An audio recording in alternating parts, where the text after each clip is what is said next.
A city burns as a young man named Derek gets his call to action.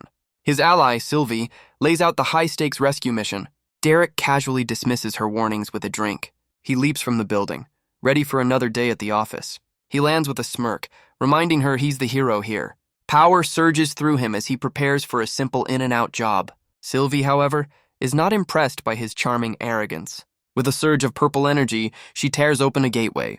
Derek armors up, lightning crackling as he readies for the fight. He steps into the void, confident he'll be back in time for dinner. But on the other side, only fire, ash, and failure await him. The mission was a catastrophic trap, a battle against impossible odds. Derek stares in horror, wondering how it all went so wrong. Surrounded by monsters, he desperately protects a fallen comrade. Years later, the memory of that day still echoes in the darkness. An older, scarred Derek reflects on what was meant to be a simple mission. He laments his old habit of trying to play the hero. In the memory, his team is overrun, screaming for him to escape. They were forced to choose between saving themselves or their friends.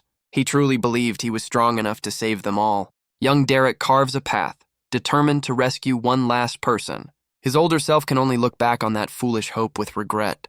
He reaches a wounded soldier, promising a way out of the inferno. Supporting his friend, he pushes toward the shrinking portal. But the promise of safety was a lie he told them both. In a flash of violence, his comrade is torn away from him. Derek can only watch, his world shattering in an instant. He turns to see his only escape route about to vanish forever. The narrator seethes with regret, questioning his own actions. With no other choice, Derek makes a final desperate sprint for the light. He screams in defiance, refusing to accept his fate. His hand pushes through, grasping for a world now lost. But the gateway slams shut, severing his only connection. In that instant, his entire world shatters. He stares at what's left, unable to process the loss. Trapped in the void, with nothing but the echo of his failure, the memory jolts the older Derek awake, gasping for air. He collapses, lost in a sea of self-blame and regret. Was it his weakness, or was he betrayed from the start? He dismisses the thought, clinging to his weapon for comfort. He tells himself his allies are still searching for him. He waits for a rescue that will never, ever arrive.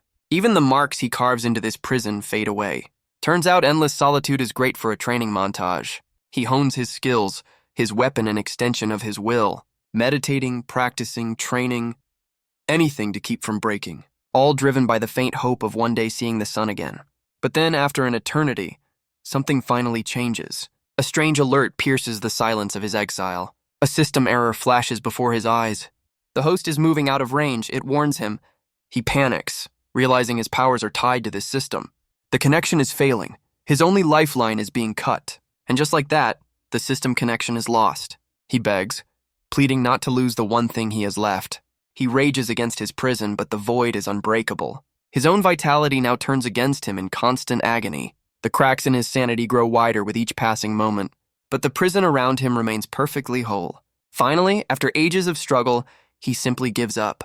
He let himself slip quietly into the darkness, but after an eternity, the void finally called back. He looks up, startled from his long despair, and for the first time in ages, he answered. A sound echoes through the nothingness, a crack. He wonders if his mind has finally broken, but the reflection in his eye tells him it's real. A fissure in his prison, and it's not closing. A surge of power reignites his will to escape. He doesn't care where the path leads. He strikes the crack with all his might. Anything is better than remaining in this hell. But something is waiting for him on the other side. A powerful blast throws him back violently, his one chance for freedom met with pure force. Well, that definitely didn't feel like a hallucination. A monstrous creature roars from beyond the breach. He notes its greeting is a little aggressive. The beast's eyes glow with malevolent intent, so Derek decides to teach it some manners. Besides, he's curious to test his systemless strength. He launches himself at the beast, ready for battle. The two forces collide in a storm of energy. He weaves through its attacks, barely staying ahead. But the creature's power is overwhelming. He's thrown back, the impact rattling his armor. The monster looms over him, victorious for now. Okay, now he's pretty sure this isn't a dream. He notices something he hasn't seen in ages. For the first time in forever, he's bleeding. He decides to go all in, 100%. The pain clears his mind, reminding him he's alive. The beast prepares another devastating energy attack. But Derek plants his feet, ready for a counter. After decades of being trapped, he's not backing down. The monster roars, unimpressed by his defiance. It unleashes a torrent of energy, a final desperate move. Derek flies straight into the heart of the blast. He has surpassed his limits long ago. The two forces meet in a cataclysmic explosion. He screams a challenge, kill him or get out of his way. With a final push, he slices through the attack. He uses the debris as stepping stones to his target. Looks like the old Derek is back in business. And with one final strike, he finds his way out. He soars past the beast, leaving it behind in the void.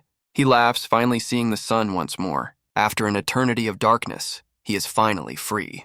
But a short while earlier, in this very forest, a young boy realizes he's wandered too far from home.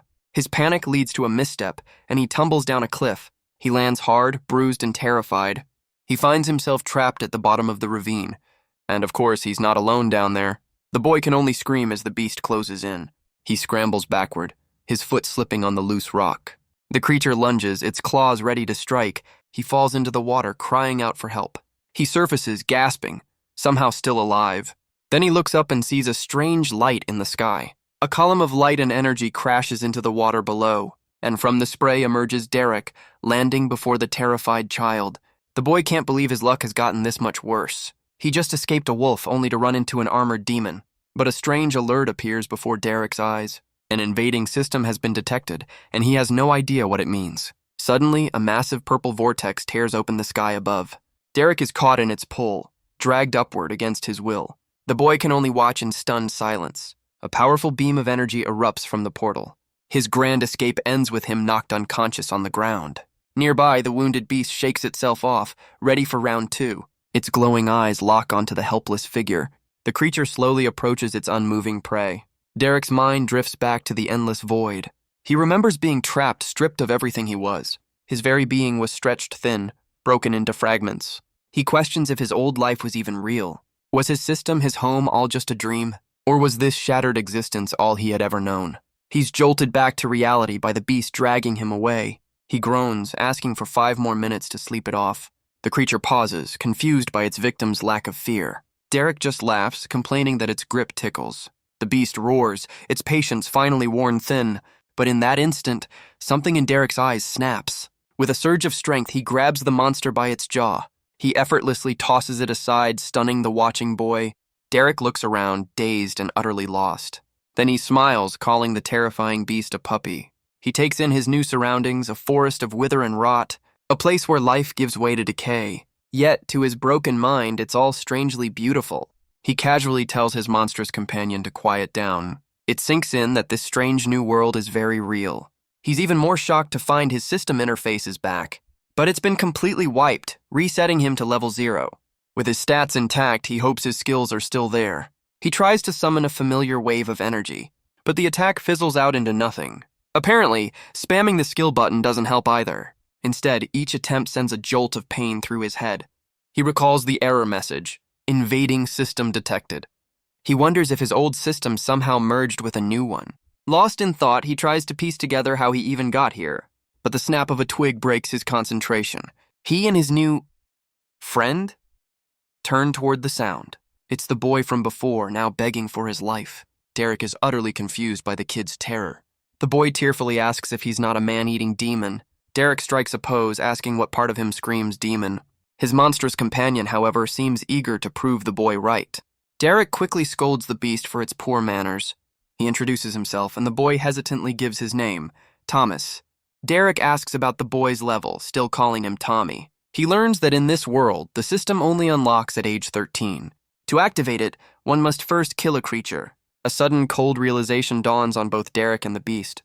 With a grim smile, he turns to his only companion, and in one swift, brutal motion, he secures his first kill. The beast lies still, its lifeblood staining the forest floor. He explains it was a necessary evil to protect the boy, and with that, the system notifications come flooding in. He laughs, a familiar rush of power returning to him. But then, a different set of alerts catches his eye. A conflict between two systems plays out before him. He realizes the new system tried to overwrite his old one. But his original system held on, leaving him with 2. Just then, a loud grumble breaks the tense silence. Thomas looks away, clearly embarrassed by his hunger. Derek asks the obvious, and the boy eagerly agrees. A roaring fire is quickly started for their meal. Turns out his first kill is also his first dinner. He offers the boy a drink to wash it all down. The kid chugs it like he's been lost for a week. He stops, realizing his manners have completely slipped. Derek ponders how to access his dormant original system. He decides to try buying a similar skill in the new one. The system detects a conflict and begins merging the skills. The process is anything but pleasant, sending him into convulsions. He brushes it off, though the pain was clearly immense. The result is a massive, instant upgrade to his skill. He realizes his old skills might not be gone after all. They're just dormant, suppressed by the new system. He now has a path to becoming stronger than ever before. With a new plan in mind, it's time for a makeover. Nothing says trust like letting a kid give you a haircut on the move. He reminds Thomas of their deal, information for safe passage. The boy reluctantly agrees to uphold his end of the bargain. He begins to explain the rules of this strange new world. Thomas explains that people are taught to be grateful for the system, but he reveals the truth. It's a world ruled by a corrupt king. The nobles use their power to oppress the common folk. They even cheat the system to widen the gap between rich and poor. His anger builds as he recalls the injustice. It was the nobles who were responsible for the loss of his parents. A slip of the hand makes him panic, begging Derek not to harm him. Derek calmly jokes that he'll wait to see the final haircut first. He inspects the result and declares that Thomas gets to live. Phew. The next morning, the sun rises on their journey. Derek gently wakes the boy, telling him it's time to go. They finally arrive at the outskirts of a small, desolate village. Derek asks which path leads to his home. Thomas points the way, saying he's from Raina's village. But as he speaks, his eyes fix on something in the distance. Derek immediately senses the shift in the boy's demeanor. Thomas leaps from his shoulders, sprinting toward a house in terror. Derek follows, but stops short at the grim sight before him. The boy bursts through a broken door, screaming for someone named Jones. Inside, he finds the man he was looking for has already met his end. The villager lies motionless on the floor. Thomas stares in shock, his hope completely shattered. Derek places a comforting hand on the boy's shoulder. He learns the man wasn't family, just a kind old man from the village. Thomas can't understand how this happened, as the man was nearly level 30. Derek, completely unimpressed, asks if that's supposed to be strong. The boy insists that at that level, nothing in the forest could touch him. But Derek leans against the door frame, a skeptical look on his face. He then reveals that the wolf he killed earlier was level 53. Thomas is stunned into silence, refusing to believe what he's hearing. He wonders if this is all that's left of the boy's home. Elsewhere, in the depths of the forest, a strange energy stirs. A glowing green orb pulses with an unnatural power. It soon attracts the attention of a corrupted forest beast. The wolf cautiously approaches the strange source of magic. Its wounds suggest it's already been in a desperate fight for its life. It lunges, driven by instinct and hunger. But a skeletal figure erupts from the shadows to defend the orb. With a single brutal strike, it smashes the wolf to the ground. The very air seems to shudder from the display of dark power. The skeletal creature seems to relish its easy victory. How lovely. It stands revealed as a powerful lich, a master of this blighted land. But not long ago, this was a land of sunlight and peace. We see a young girl named Brandy struggling with a heavy basket. Her mother, Mallory, gently teases her about the load. Brandy proudly insists she's strong enough now that she's unlocked the system. Her mother smiles, patting the head of her clearly struggling daughter. As they walk, Mallory suggests asking her father for leather from his hunt. Brandy's eyes light up at the chance to level her leatherworking skill. Her mother adds that he might even let her help skin the animal. The girl's excitement immediately turns to absolute horror. She realizes what being a leatherworker actually entails. We flash back 2 weeks to the day she was to unlock her system. Her father, Travis, presents her with her very first monster to kill, a level 10 fluffy fox. I'm sure this won't be traumatizing at all. The deed is done, leaving the girl heartbroken and full of regret. Her mother consoles her, admitting her father could have picked a less adorable target, but their conversation is cut short by a sudden shared glance of terror. Travis bursts back into the village, wounded and shouting a warning. He tells them to run, screaming that the village is under attack. Brandy rushes to her father's side, but he cuts her off. He tells her to trust her mother, his eyes filled with grim resolve. Travis turns to face the burning village, ordering his family to flee. With a final farewell, he sends them away to safety. The entire village is engulfed in flames, a grim backdrop to their escape. Brandy asks if her father will be all right, her voice trembling. Mallory forces a smile, promising that he and the chief are strong. They meet up with other survivors, led by the village chief. The chief rallies the group, confident they can reach the next village. Mallory holds her daughter close, trying to offer a final word of comfort. But her words are cut short by a monstrous foot slamming into the earth. The chief's confident expression instantly turns to one of pure dread. A massive, corrupted beast looms over him, its eyes glowing with hate. He's immediately taken down, proving his earlier speech was a bit premature. Mallory and the others can only watch in horror as their leader falls. Brandy is frozen in place, her world collapsing around her. The victorious monster snarls, its gaze now fixed on the survivors. It prepares to lunge as Brandy cries out for her mother. Mallory shoves her daughter forward, telling her to run. With a final, desperate scream, she orders Brandy to escape. But the young girl is paralyzed by fear, unable to move a muscle. Mallory meets the beast's charge head-on, holding it back with her spear. But she's quickly overwhelmed as more creatures join the fray.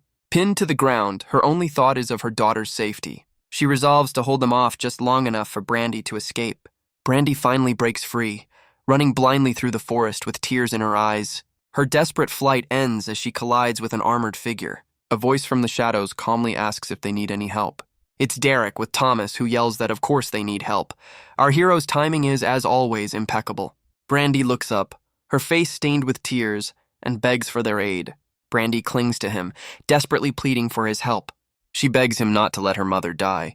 Derek calmly agrees with a simple, almost bored, "Okay." He casually flicks a finger, sending a bolt of energy forward.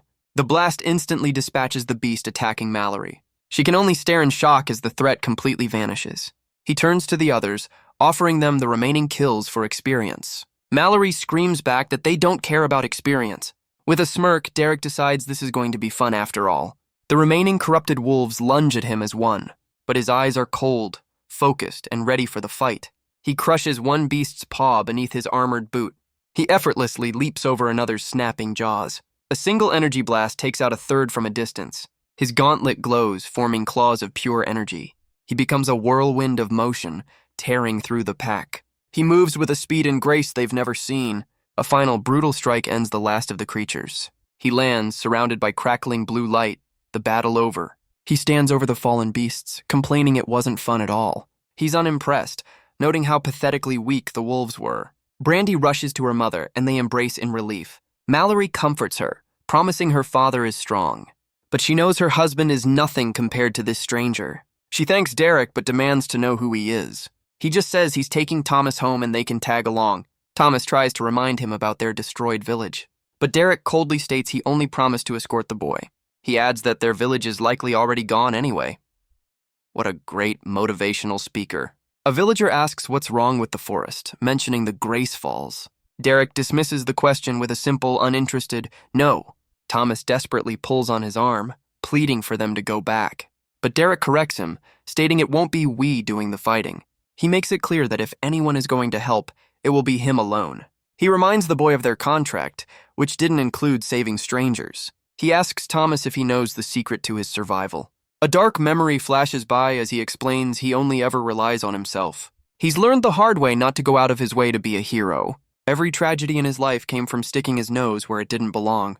Thomas can only grit his teeth in frustration. He yells back that with Derek's power, he has a duty to help. Derek just scoffs at the boy's naive sense of justice. Thomas resorts to futilely punching his armor, getting absolutely nowhere. He finally breaks down, screaming that Derek is just being a selfish jerk. As the villagers watch, Derek calmly agrees with the assessment. He explains that in a world where heroes die, it pays to be selfish. He effortlessly catches the boy's fist, ending the tantrum. He tells Thomas to get strong first, then he can play the hero. The boy glares back, his spirit not yet broken. Derek's expression softens as he ruffles the kid's hair. He then surprises everyone by lifting Thomas onto his shoulders.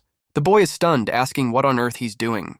With a new resolve, Derek declares they're going to save the village. Thomas is left speechless by the sudden change of heart. He stands amidst the embers, his world turned upside down once again. Meanwhile, Brandy's father, Travis, faces a monstrous, corrupted bear. He plants his spear, his eyes glowing as he prepares for battle. The beast roars, its own eyes burning with corrupted energy. Travis meets its charge head-on, a shockwave erupting from the impact. He holds his ground, a lone defender against overwhelming power. Derek leads Thomas through the smoldering ruins of the village. He wanted the boy to see the grim reality of this world firsthand, a harsh lesson on what happens when you aren't strong enough. This was never a rescue mission, it was a recovery. Suddenly, Derek holds the boy back, sensing something ahead. A faint groan echoes from beneath the rubble of a collapsed building. His eyes narrow, focusing on the source of the sound. A survivor, the village chief, struggles to free himself from the debris. Thomas immediately sprints forward, ignoring Derek's warning. The chief is shocked to see him, warning him of the danger. But his gaze falls on the body of Brandy's fallen father. He laments that the man fought bravely, but his wounds are fatal. In fact, it seems no one from the village will survive. The chief desperately asks for a healer, knowing it's a futile hope. Derek considers his options, recalling a rare potion he possesses, but his cynical nature takes over. He refuses to play the hero. He won't save the man, but he can offer something else. He steps away, giving the family a moment for their goodbyes. Mallory can only watch in utter disbelief and sorrow. She clings to her husband, pleading for him to stay with them. With his last strength, Travis reaches for his daughter. He tells her to be strong and that he loves her. And with that, the light fades from his eyes forever. Brandy is left kneeling in the dust, her world shattered. Her mother's grief-stricken cry echoes through the ruins. Sometime later, they've left the burning village behind them. Derek states the obvious. It's time to get moving. But Thomas is still reeling from the loss he just witnessed. Derek offers some questionable comfort, telling him he'll get used to it. The chief grabs his arm, furious at his callous words. He demands to know who Derek is and what he wants. The chief questions why he should trust Thomas with a complete stranger. Derek remains silent, his expression cold and unbothered. But Thomas steps forward, surprisingly taking Derek's side. He explains that he understands loss all too well. He admits he's almost jealous they got to say goodbye. A memory shows a much younger Thomas, waiting for parents who would never return. The small group of survivors continues their journey away from the ruins. Derek decides it's a good time to check his system notifications. He sees he's reached level 10 and can now choose a class. But as he scrolls through the options, his eyes widen in shock. These choices are far more powerful than anything he expected. The first is Shadow Brawler, a rare and deadly class. Next is Chaos Glaive, an epic class of pure destruction. Then Eternal Guardian, another epic class born from flame. Talk about analysis paralysis. He struggles to decide, peeking at the list of incredible powers. But then he stops, his breath catching in his throat. He looks back at the chief, a cold sweat breaking out. He trembles, staring at a final hidden option on the screen. Champion of the Void, an epic class born from his own personal hell. The description says he can never be trapped there again, for he is now a part of it. He recalls the endless expanse, the unrelenting hunger of his prison. It was not an ally or a teacher, but a brutal, unforgiving master. The memory of his own mind shattering echoes within him. The void had beaten him, broken him, and consumed him entirely. But in return for his suffering, it offered him absolute control. He wasn't just its prisoner, he was its chosen champion. With a surge of purple energy, he accepts his new fate. The power explodes from him as the chief, Leon, pulls Thomas back. They can only watch as Derek is consumed by the chaotic energy of the void.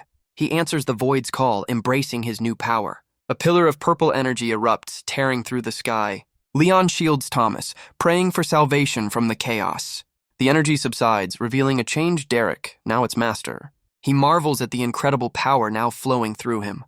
The beam of light serves as a beacon of his transformation. Thomas and Leon can only stare, unable to believe their eyes. Elsewhere, the survivors are startled by the sudden disturbance. The energy slams back to Earth, leveling what little remains. Derek looks up, realizing his new class came with a +1. From the energy, a monstrous void beast begins to form. He can't help but be impressed by the dramatic entrance. Leon turns to Thomas, demanding to know where he found this man. Mallory and Brandy can only watch, lost and confused. Derek is ecstatic, realizing he gets his very own summon. The beast crashes down, its sheer presence shaking the ground. He decides to name it Asher, which seems to get a reaction. He notes it's a bit smaller than the last one he fought, but it'll do. The others watch in terror, questioning Derek's sanity. But Leon realizes with dawning horror that Derek can control it. He immediately tries to teach his new pet to sit. Good luck with that. The beast responds by slamming him violently into the ground. The impact sends a shockwave across the ruined landscape. Thomas screams his name as Leon holds him back from the fray. But an armored hand rises from the dust, stopping the attack cold. Derek emerges, fully armored, and informs his pet their time together is over. Asher roars back, ready to challenge its new master. Bleeding but determined, Derek orders the others to flee. He summons a blade of pure energy as they run for safety. His skill fails to identify the beast, confirming it's not from this world. He recalls the last beast, realizing this one is on a whole other level. With no room for error, he rockets forward in a blur of purple energy. He dives toward his new pet, ready to teach it some obedience. The beast lunges with snapping jaws, meeting his charge with pure aggression. Derek counters with a blast of energy, holding the monster at bay, but he's stunned when it blocks the attack with nothing but its palm. The creature's sheer power forces him onto the back foot. Asher unleashes a devastating beam of concentrated void energy. The blast sends him flying, the force of it catching him completely off guard. He can't comprehend how something so massive can move so fast. Before he can recover, the beast is already preparing another attack. The beam carves a massive trench in the earth where he stood moments before. The impact rattles him to his core, the taste of blood now familiar. He collapses to the ground, completely outmatched by his own summon. He briefly considers playing dead, hoping it'll just get bored and leave. Yeah, that's not happening. The beast begins a relentless, brutal assault. A system alert flashes as his health plummets into the danger zone. He activates his meditation skill, desperately trying to find an opening. With a surge of adrenaline, he pushes back, his blade glowing with power. But Asher simply catches the weapon in its teeth and shatters it. It swats him aside like an insect, his health dropping with every blow. Each strike is a hammer blow, pushing him closer and closer to the edge. From the sidelines, Thomas can only watch in tears as his protector is broken. Leon urges the others to flee, knowing there's nothing they can do to help. Asher gathers energy for a final, decisive strike. Derek can only watch, knowing he's too slow to dodge this one. He realizes his regeneration skills can't possibly keep up with the damage. His health bar drains away, ticking down toward his inevitable end. The pressure becomes unbearable, his armor beginning to crack and shatter. But through the pain and chaos, his eyes lock onto a single point of focus. He dumps his points into a new skill, triggering a system merge. The process is excruciating, a scream tearing from his throat. But it allows him to dodge Asher's devastating ground slam. The merge is a success, instantly maxing out his new skill. His pet does not seem pleased by this sudden turn of events. With his weapon mastery upgraded, the very ground cracks with his power. He's back in the fight, now a blur of blue and purple energy. Derek soars through the air, a new spear of light in his hands. His eyes glow with renewed focus, the pain forgotten. He meets the beast's claws head-on, a desperate struggle for dominance. He pushes forward, pouring every ounce of strength into the attack. But his blade stops dead, unable to pierce the monster's hide. He realizes the void is simply nullifying his power. How rude. So he decides it's time to fight void with void. He channels the very essence of his prison into his weapon. The two forces collide, master and summon in a final brutal contest. The resulting blast tears through Asher's defenses. Derek is thrown back by the sheer force of his own attack. He lands perfectly, the battle finally at its end. With a weary breath, he admits that was actually fun. He stands victorious over his fallen pet as the sun begins to set. The system rewards him handsomely for taming his new friend. Elsewhere, a knock echoes in a lavishly decorated room.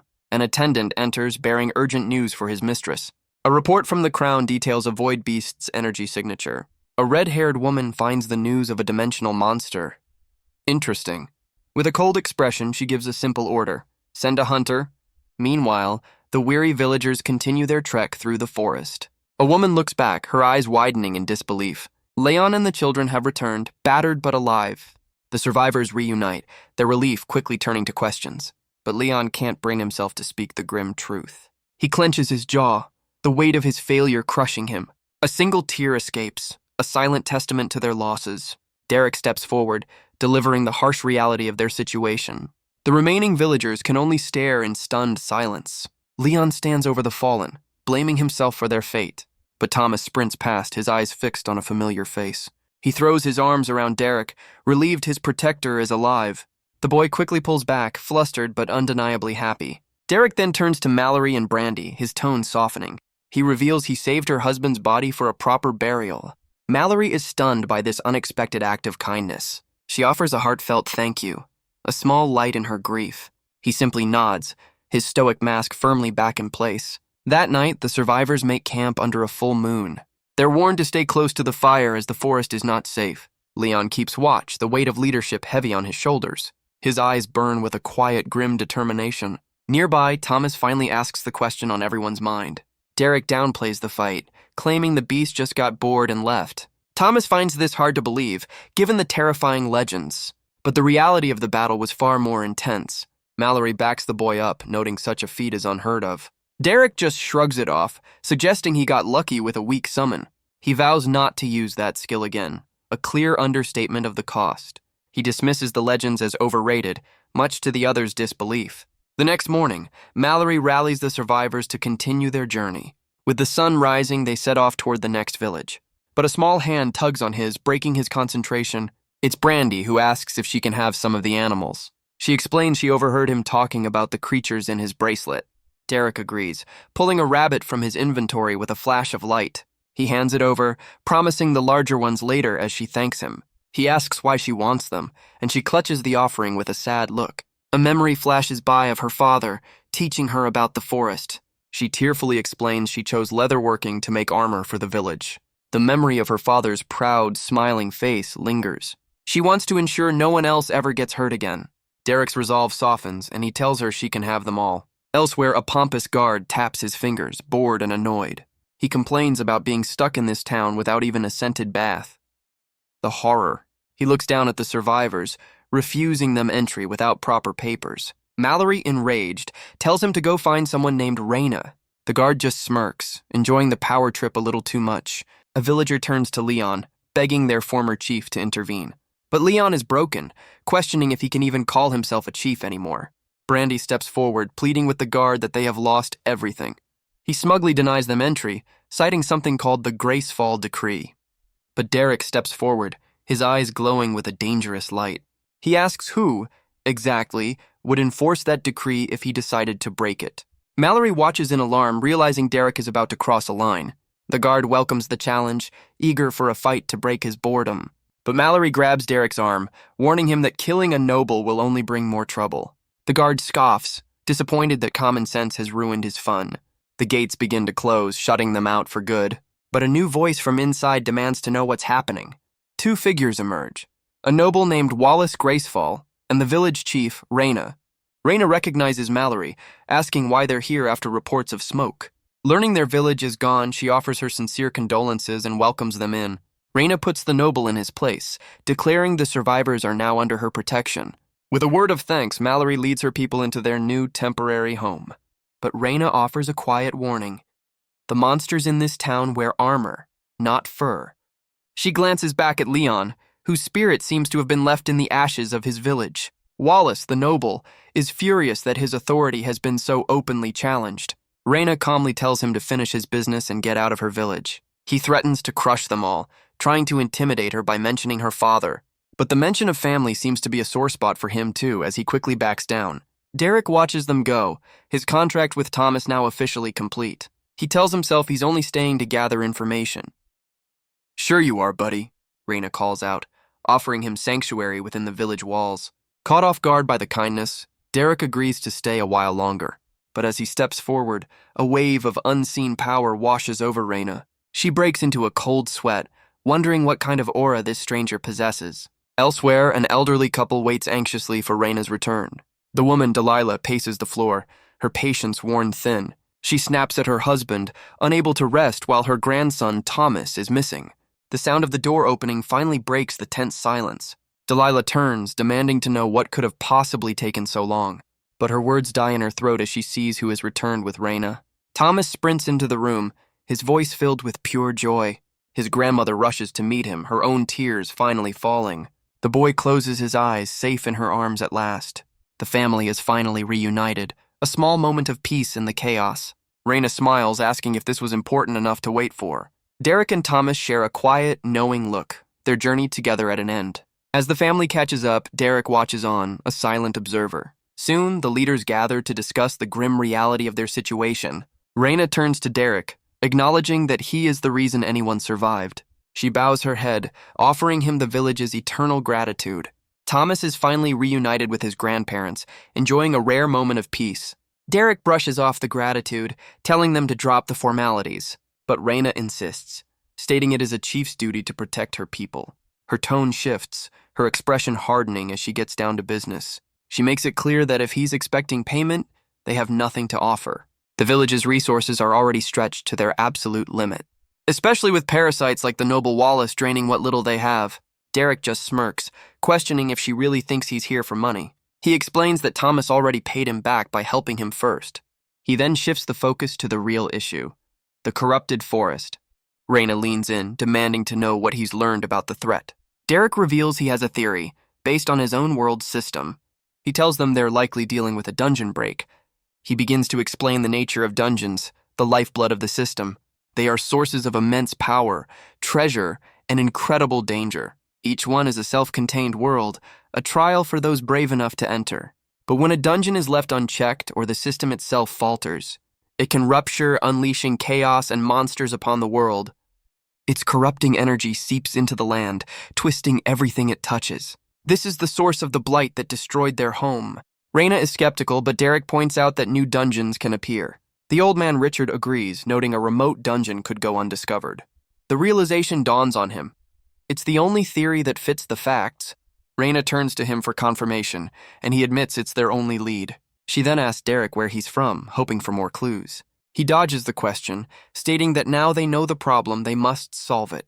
He tries to leave, suggesting the nobles outside can handle the mess. Classic Derek.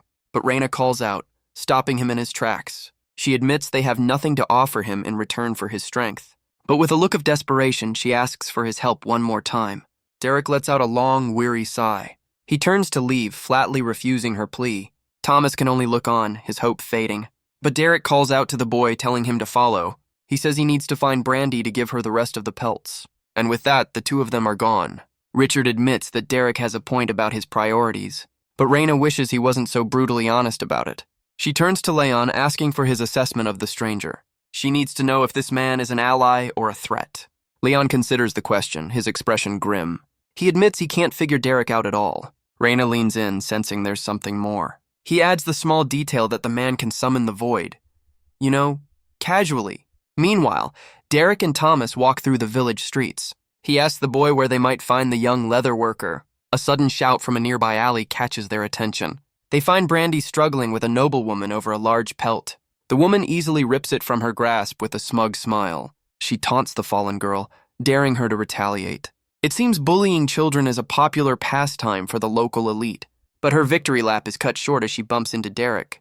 Her arrogant expression instantly melts into pure terror. His eyes glow with a familiar, dangerous light. A sword slams into the ground as Wallace arrives on the scene. He demands justice, furious that a commoner dared to touch one of his own. He threatens Raina, telling her to step aside or face the consequences. But Raina stands her ground, refusing to allow a fight in her village. She can't believe Derek is already causing this much trouble. She realizes Leon's warning about him was an understatement. Thomas tries to comfort Brandy as she clutches the stolen pelt. Wallace accepts the challenge, ready to put the commoner in his place. But Derek effortlessly catches his wrist, stopping the attack cold. He tosses the noble aside, telling him to take the woman and go. Derek announces to the crowd that he was leaving anyway. Thomas is stunned, unable to believe Derek is abandoning them. But Derek looks back with a smile, promising he'll return. He hands Thomas the clippers, telling him to practice while he's gone. With a final warning not to unlock his system, Derek walks away. Wallace gets to his feet, furious and not ready to let it go. But Derek cuts him off, surrounded by the noble's defeated guards. He gets close, making sure his next words are perfectly understood. If Wallace ever harms anyone from this village, Derek will kill him. The noble's men can only stare, paralyzed by his sheer presence. The villagers watch him go, a mix of awe and terror in their eyes. An aura of purple energy surrounds him, a testament to his power. Wallace, seething, orders one of his men to follow him. Derek walks into the forest, recalling an achievement Thomas mentioned. He knows he needs a high-level kill, and a hunter stalks him from the trees. The hunter draws his bow, knocking 3 arrows at once. He takes aim, confident his peasant target won't know what hit him. But Derek catches the arrows between 2 fingers without even turning around. He checks his system, realizing he needs to find a monster over level 112. His status screen shows he's only level 11, but with plenty of points to spend. His eyes narrow as the arrow flies toward his head. He reveals he's known about his tail for over an hour. He finally distributes his points, and the arrow bounces off harmlessly. The system rewards him with 2 new achievements, Jack of All and Meat Shield. He's thrilled to see he's also been granted 2 free skills. The hunter can only stare in disbelief as his attack completely fails. The hunter is stunned, unable to process how he could have missed. He dismisses it, assuming his target is just an oblivious fool. He lets another arrow fly, this one powered by pure confidence. But Derek casually deflects it, without even breaking his stride. He finally turns, asking if the hunter minds, as he's a bit busy. The assassin can only stammer, his world completely upended. With his cover blown, he plants his feet, preparing to flee. He makes a desperate leap for the safety of the trees. He bounds through the forest, wondering what kind of monster he's chasing. He lands, hoping he's finally managed to lose his pursuer. But Derek is already there, still debating his skill choices. The hunter scrambles away, his escape turning into a frantic chase. Derek keeps pace effortlessly, continuing his monologue on skill trees. The hunter grabs a branch, trying to put some distance between them. He lands, ready to make a final, desperate stand. He unleashes a volley of arrows, a last-ditch effort. Derek just stands there, mocking him for shouting his attack name. The arrows slam into the tree, creating a massive explosion. The hunter catches his breath, hoping the attack finally landed. He stares into the smoke, praying his target is gone. But Derek is perched on a branch above, looking utterly bored. He explains he chose magic resistance, then delivers a swift counterattack. The hunter, now named Joffrey, stumbles back toward the village gate. A guard calls out, shocked by his battered and broken state. Wallace grabs him, demanding to know if he succeeded. Joffrey admits with his last breath that he couldn't even scratch him. Wallace's arrogant smirk melts into pure, unadulterated rage. He orders his men to pack their things and return to the capital. One of his soldiers asks if they are actually fleeing. Wallace corrects him with grim resolve. They're getting reinforcements. With his new mission clear, Derek tests out one of his new skills. He spends his time identifying rocks and trees, grinding experience. But his practice is interrupted by an unexpected forest creature. A level 54 horned rabbit. Adorable yet surprisingly powerful. Derek crouches down, asking what it's doing in such a dangerous place. The rabbit just stares back, completely unimpressed by the conversation. He smiles, admitting he wouldn't harm it even if it met his level requirement. His kindness is immediately repaid with a horn to the face. Derek dodges, surprised by the fluffy creature's sudden aggression. He stumbles back, wondering what just happened. The rabbit misses, its horn now stuck firmly in a tree. It unleashes a beam of energy, clearly not a fan of being ignored. The creature lands, ready for another round of unprovoked violence. Its expression is one of pure, concentrated rage. This is personal now. Derek just smirks, finally accepting the challenge. The rabbit digs its feet in, preparing for a full-on assault. With a crack of his knuckles, Derek decides it's time to play. Another energy blast erupts from the tiny creature's horn. Derek weaves through the attacks with practiced ease. He easily catches the furious rabbit in midair. He holds the squirming creature, calling it a little daredevil. The rabbit responds by sinking its teeth into his hand. A system alert shows he's taken a whole 26 damage. He laughs it off, barely noticing the scratch. But then, a cold realization washes over him. An attack like that would have been fatal for someone like Thomas. He looks down at the tiny, furious monster in his hands. He gently places the rabbit back on the ground. With a wave, he leaves it be, deciding it's not worth the effort. The rabbit watches him go, its anger simmering into a silent vow of vengeance. Derek continues his journey, pondering which new skill to learn. He considers his options, a confident smile on his face. The system offers him 3 restorative skills to choose from. Life Leech would heal him in battle, a tempting choice for a lone fighter. But Rejuvenation offers a targeted heal, a more versatile option. He weighs the selfish choice against a more supportive one, and in a moment of uncharacteristic selflessness, he makes his decision. He chose the skill not for himself, but for the people he abandoned. The realization hits him hard, questioning his own selfish motives. After an eternity of solitude, he finally found people, only to run away. He grits his teeth, frustrated with his own ingrained cynicism. He tells himself it's for the best, that his presence is a danger. But his eyes betray a conflict he can no longer ignore. His self-reflection is rudely interrupted by a sudden painful impact. He stumbles back, wondering what in the world just attacked him. It's the horned rabbit from before, and it looks absolutely furious. The tiny creature unleashes another blast, clearly holding a grudge. But their little spat attracts some unwanted attention from the shadows. The rabbit, however, seems completely unfazed by the new threat. In a flash of violence, the wolf is taken down with shocking brutality. The blood-soaked rabbit hops over, shattering all of Derek's wildlife knowledge. He concludes this tiny monster is both a psychopath and an idiot. It sits there, a perfect blend of adorable and utterly terrifying. With a shrug, Derek decides to let his new homicidal companion tag along, and so an unlikely duo begins their journey through the corrupted forest. They make camp for the night, a brief moment of peace. But peace is overrated when you have a rabbit that doubles as a projectile. He rewards his new pet with a scratch, which it seems to tolerate with disdain. As night falls, the two rest by the fire, a strange but effective team. But the rabbit's bloodlust is apparently insatiable as it leaps back into action. The next morning, Derek stretches, ready to continue his journey. He calls out to his tiny homicidal companion to get a move on, but the rabbit just sits there, its journey apparently at an end. Derek turns, confused by its sudden refusal to follow. He looks back to see the creature hasn't moved an inch. He realizes this is as far as his furry little guide is willing to go. The rabbit stomps its foot, its expression one of pure, stubborn defiance. With a wave, Derek wishes it well, admitting it's probably the toughest thing in the forest anyway. He accepts that their strange partnership was bound to end eventually. He tries to calm himself, pushing down the familiar feeling of being alone. A vision of the void reminds him that this solitude is a choice. He walks on, telling himself he is alone because he chooses to be. Deeper in the forest, a strange green orb pulses with corrupting energy. Derek spots the source of the blight and uses his identify skill. It's a level 100 dungeon, and it's in a state of extreme overflow. He knows he could find his target inside, but the risk is too great. The fear of being trapped again is more than enough to deter him. He decides to head back, hoping the nobles are gone by now.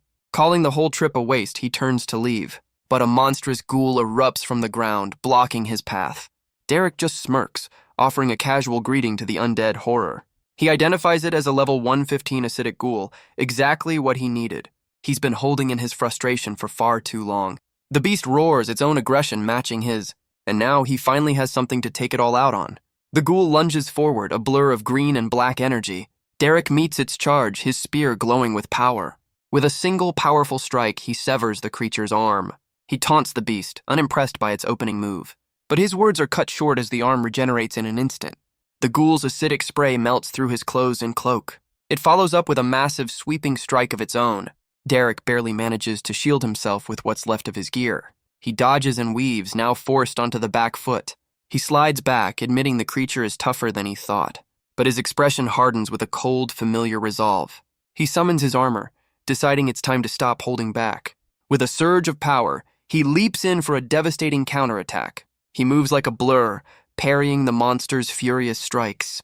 The two forces meet, his spear holding back the ghoul's arm. He grits his teeth, refusing to give a single inch of ground. His eyes glow with void energy as he prepares his own attack. He unleashes a powerful beam of purple light directly at the beast. The blast slams into the ghoul's chest in a direct hit, but the monster retaliates, bringing its massive claw down upon him. Derek scoffs, unimpressed by its supposed high level. The acid melts his armor away, leaving him exposed once more. He questions if this is truly what passes for strength in this world. He channels his own power, the void answering his silent call. With a manic grin, he tells the beast not to make him laugh. The ghoul roars back, its tongue lashing out to meet his energy. The two powers collide in a cataclysmic explosion of purple light. The very forest is torn apart by the sheer force of the blast. Derek stands victorious as the system alerts come flooding in. He's gained multiple levels and a shiny new achievement. He stands alone in the wreckage, the battle finally over. The ground sizzles with acid, a final reminder of the fight. He sits down, lamenting the sorry state of his armor. He stores it away, unsure when he'll ever get it repaired. He removes his ruined shirt, regretting his lack of a travel wardrobe. He pulls out a spare tunic, clearly not a fan of the local fashion. 2 weeks pass in Raina's village since Derek's departure. Thomas concentrates, putting the finishing touches on his work. With a final swipe, he declares his masterpiece complete. He holds up the clippers Derek left him, a tool of his new trade. His first customer inspects the creative results in the mirror. He loves it, and Thomas is officially the village's new barber. He offers his services to Brandy, who seems less than thrilled. She gives him a look that could curdle milk, a clear and definite no. Thomas wisely decides to drop the subject immediately. He notices Brandy's mood and asks if something is wrong. She admits she's run out of the materials Derek provided. She's practiced all she can and needs more hides to continue. Thomas sympathizes, hoping Derek returns for his own big day.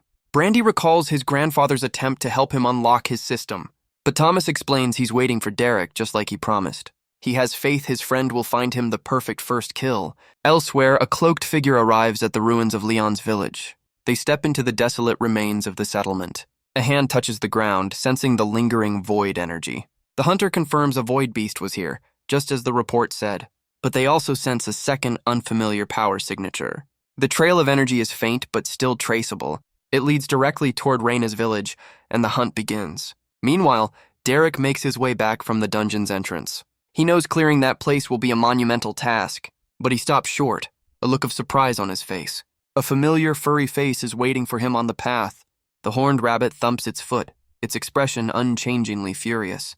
Derek can't help but smile at his tiny, homicidal stalker. He asks if its persistence is a sign of affection, or if it's just trying to kill him, which it immediately confirms. Derek scolds the creature, reminding it of his promise to Thomas. He warns that if it doesn't behave, it'll be the one on the menu.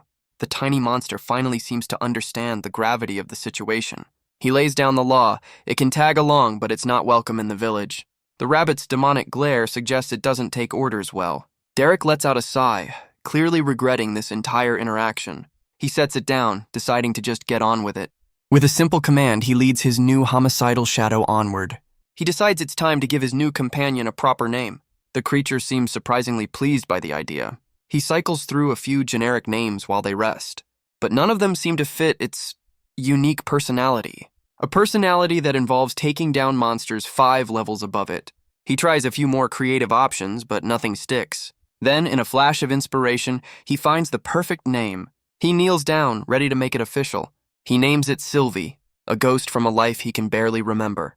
With a new name and a new purpose, they continue their journey. A week later, they finally approach the village. Derek tells Sylvie this is where they part ways, holding a small creature. He explains that her particular brand of chaos isn't welcome inside. He promises to return in a few days, leaving her to wait. He offers her a parting gift, which she eyes with murderous intent. Derek has a rare moment of sentimentality with the tiny creature, which Sylvie immediately interrupts with a violent headbutt. He yells at the tiny psychopath as a tree comes crashing down. He holds up the level 50 chipmunk, now designated as Thomas's first kill. Finally free of his furry stalker, he waves to the guard on the wall. The guard calls out, demanding to know who approaches the gate. Derek tells him not to bother, preparing for a more dramatic entrance. He leaps over the wall in a single bound, stunning the guard. He lands perfectly on the rampart, much to the guard's surprise. As the man stumbles back, Derek catches his arm to steady him. He even compliments the man's haircut. Thomas's work is getting around. With another effortless leap, he drops down into the village proper. He calls out for Thomas, announcing his triumphant return. The boy skids to a halt, nearly crashing into a villager. He sprints off, his excitement overriding all else. Thomas and Brandy bombard him with updates on their progress. They both eagerly ask about the high-level creature he promised. Derek is overwhelmed by their energy, offering a strained nod. Thomas shoves Brandy aside, declaring his goal to be as strong as Derek. The two kids look up at him, holding their breath in anticipation. He sighs, amused by their endless stream of questions. He offers Brandy a knife and promises more hides for her leather working. He gives her a new goal, reach level 10 for a special project. He then turns to Thomas, asking if he's ready for his own challenge. A small squeak from his bag reveals the special gift he brought back. He tells the boy to meet him tomorrow to finally unlock his system. The two children celebrate, their excitement filling the air. But Derek holds up a finger, adding one final crucial condition. He asks if the village has a tavern. A hero has his priorities. He pushes open the door, ready for a well-deserved drink. He takes a deep breath, savoring the familiar smell of a pub. He walks in, hoping this world at least has decent beer. A small smile crosses his face as he feels right at home. But he bumps into a cloaked figure, caught off guard. As he touches their arm, he feels a familiar, dangerous energy. The hunter's eyes lock on, a targeting reticle confirming his mark. Derek asks who he is, sensing this stranger is no ordinary noble. The hunter reveals Derek is the source of the energy he's been tracking, but he realizes this man is not the void beast he was sent to find. Derek confirms this, and the hunter demands to know why he smells of the void. Annoyed, Derek plays dumb, hoping to avoid another scene. The hunter begins a rapid-fire interrogation, but Derek remains evasive. His patience worn thin, the hunter accuses him of lying. He reaches out, attempting to force an answer from the stranger, but Derek effortlessly catches his wrist, stopping him cold. The two men lock eyes in a silent, tense standoff. The hunter decides to get his answers another way. He activates his identify skill, a wave of data washing over Derek. But the system returns an error, leaving them both stunned. Well, that's embarrassing. Derek breaks the silence, asking if he can finally get that beer. He takes a seat at the bar as the bartender greets him by name. The hunter watches, realizing Derek must be the one who defeated the beast. He slips out the door as Derek orders a drink from the bartender. Bart. Derek breathes a sigh of relief, glad the confrontation is over. But his good mood sours when he realizes he has no money to pay. He offers a high-level pelt instead, and Bart's eyes light up. Just then, another figure steps into the tavern. Derek turns, wondering who could be looking for him now. It's Mallory, who says Brandy sent her with an offer. She invites him to stay with them for dinner as thanks. The two walk through the village, drinks in hand. Mallory asks about the hunter, but Derek brushes it off. She warns him that the man works for a group called the Crown. Derek takes a sip, assuming she means the kingdom's royal forces. But she explains the Crown is a powerful, independent organization. She explains the Crown holds immense power and influence. Only the wealthiest are ever allowed to dine in their halls. And she asks if he knows their most prized delicacy. It's the meat of a void beast. Derek nearly chokes, learning they eat his former pet. Consuming one grants incredible power, a ticket to the elite. He scoffs, assuming there must be weaker ones out there. But she reminds him how rare they are, born from the feared void. A memory of destruction flashes by, a testament to their power. Mallory's gaze is sharp, knowing he understands this all too well. Derek can't hide his unease, his secret now dangerously close. He plays it off, and they continue their walk back home. They arrive at the house, filled with the sounds of a family dinner. Derek enjoys a home-cooked meal for the first time in ages. He declares it's the best thing he's eaten in years. After Void Monster jerky, that's not a high bar. Mallory humbly brushes it off, saying her cooking skill is low. Richard agrees, nearly earning a death glare from his wife. Thomas eagerly asks if he's still unlocking his system tomorrow. Derek confirms, as long as his grandparents give their blessing. The boy turns to them and they happily agree. Thomas erupts in celebration, his dream finally within reach. But Derek holds up a finger, adding one final condition. He just wants a warm bath after his long journey. Thomas sprints off, eager to prepare it for him. The adults share a laugh at the boy's boundless energy. Derek looks out the window, his reflection a ghost of his other self. A small poke from Brandy breaks him from his thoughts. She shyly reveals she has a gift for him. She offers a small leather charm, a token of her gratitude. She explains that working on it helped her cope with her father's loss. He accepts the gift, a genuine smile on his face. The house is filled with the warmth of family and conversation. For the first time in an eternity, he doesn't feel alone. It feels as if he's finally truly escaped the void. The next morning, he leaps from the wall with Thomas in tow. The boy clings on for dear life, a mix of terror and excitement. Derek lands perfectly, declaring this a good spot for a life-changing event. He sets the dizzy boy down, a serious look in his eyes. Thomas's face lights up, ready to finally unlock his potential.